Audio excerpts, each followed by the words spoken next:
Israel ও যুক্তরাষ্ট্রের যৌথ আগ্রাসনের পাল্টা জবাবে প্রতিশোধমূলক হামলার অংশ হিসেবে উপসাগরীয় দেশগুলোতেও আক্রমণ করছে ইরান। তেহরান বলছে, আরব দেশগুলোতে মার্কিন সামরিক ঘাঁটি ও গুরুত্বপূর্ণ স্থাপনা থাকায় সেগুলোকে লক্ষ্যবস্তু করা হচ্ছে।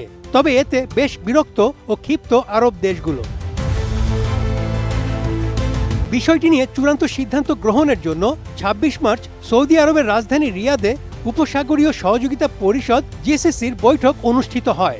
এই সভার দিকে ওয়াশিংটন ও তেল আবিবের কড়া নজর থাকলেও জিসিসির সিদ্ধান্ত জানার পর হতাশ হয়েছে যুক্তরাষ্ট্র ও ইসরায়েল।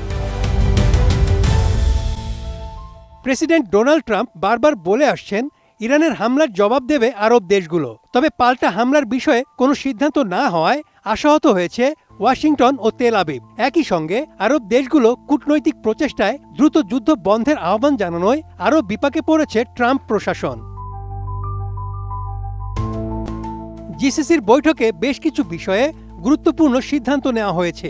এর মধ্যে অন্যতম হল ইরানের ওপর চাপিয়ে দেওয়া ওয়াশিংটন ও তেল আবিবের যুদ্ধ আলোচনার মাধ্যমে ও কূটনৈতিক উপায়ে শেষ করতে হবে। বৈঠক শেষে জিসিসির মহাসচিব আল বুদাইউই বলেছেন, জিসিসিভুক্ত দেশগুলো স্পষ্টভাবে জানিয়ে দিয়েছে তারা কোনো সামরিক অভিযানে অংশ নেবে না বা ইরানের বিরুদ্ধে হামলার জন্য তাদের ভূখণ্ড ব্যবহার করতে দেবে না। তেহরান এসব হামলা বন্ধ করবে এই আশায় জিসিসি দেশগুলো কখনোই ইরানি হামলার জবাব বা প্রতিশোধ নেয়নি।